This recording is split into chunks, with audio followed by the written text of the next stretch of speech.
When most people picture an Appalachian moonshiner, they imagine a lazy man in overalls making bathtub gin in the woods.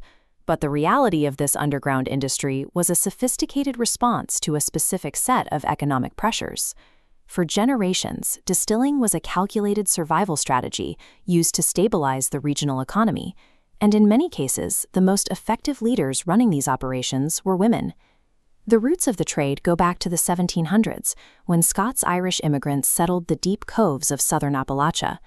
They arrived with a deep-seated mistrust of centralized authority and an ancestral knowledge of pot-still whiskey. These settlers primarily grew corn, but they were trapped by their own geography. Roads were often non-existent, and the cost of hauling heavy, low-value bushels of grain to distant eastern markets often exceeded the price of the crop itself. The trap tightened when the federal government passed steep, regressive taxes on distilled spirits, first in 1791 to pay for the Revolution, and again in 1862 for the Civil War.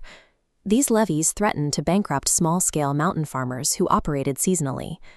Faced with losing their land to taxes they couldn't afford on a crop they couldn't move, mountain families turned to the only tool that could bypass both the mountains and the law. They used the still to change the physical properties of their harvest, shrinking its volume while concentrating its value.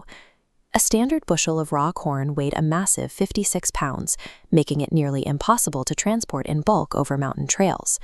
Once distilled, that same bushel became a single gallon of whiskey. It occupied a fraction of the weight and space, allowing a single pack horse to carry 10 times more value in whiskey than it could in grain. This produced a non-spoiling liquid currency.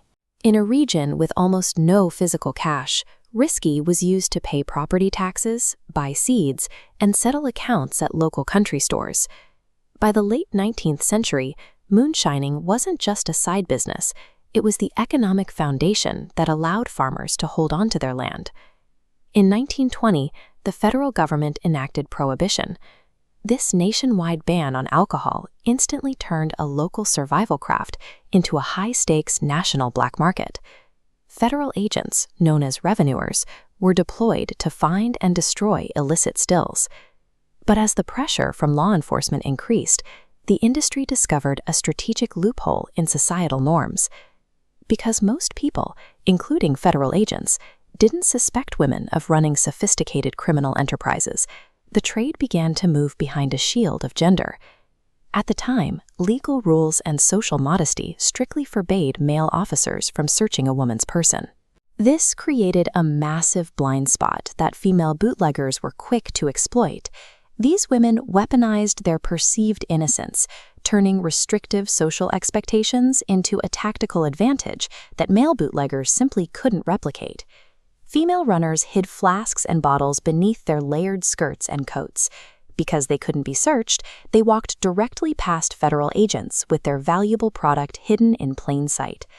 Others integrated the business into everyday domestic life. Maggie Bailey, a legendary Kentucky moonshiner, became a master of domestic camouflage. Bailey tucked her finished product into laundry baskets or beneath nesting hens, knowing agents would overlook spaces designated for women's work. In the hills of Tennessee, Mahala Mullins used her own physical condition to evade the law. Mullins weighed nearly 500 pounds and lived in a remote mountain cabin.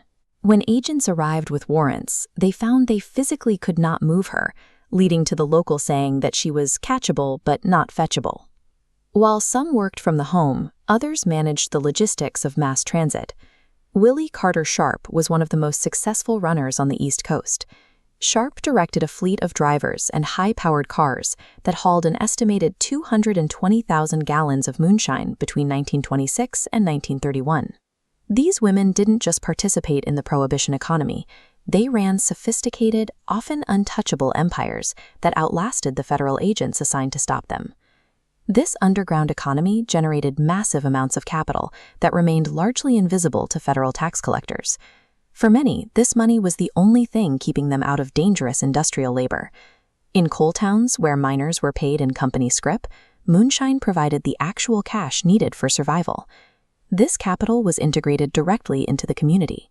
It kept country stores solvent through massive purchases of sugar, jars, and fuel. Tithes and offerings from successful distillers even funded the construction of local churches, ensuring the industry's survival through community loyalty. Even the technical skills of the trade left a mark. To outrun federal agents, runners modified their car engines and suspensions for high-speed chases. These custom moonshine runners eventually became the foundation for organized stock car racing and NASCAR.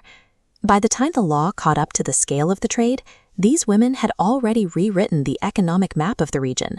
They proved that when a group is marginalized by geography and the law, they will find a way to navigate around both.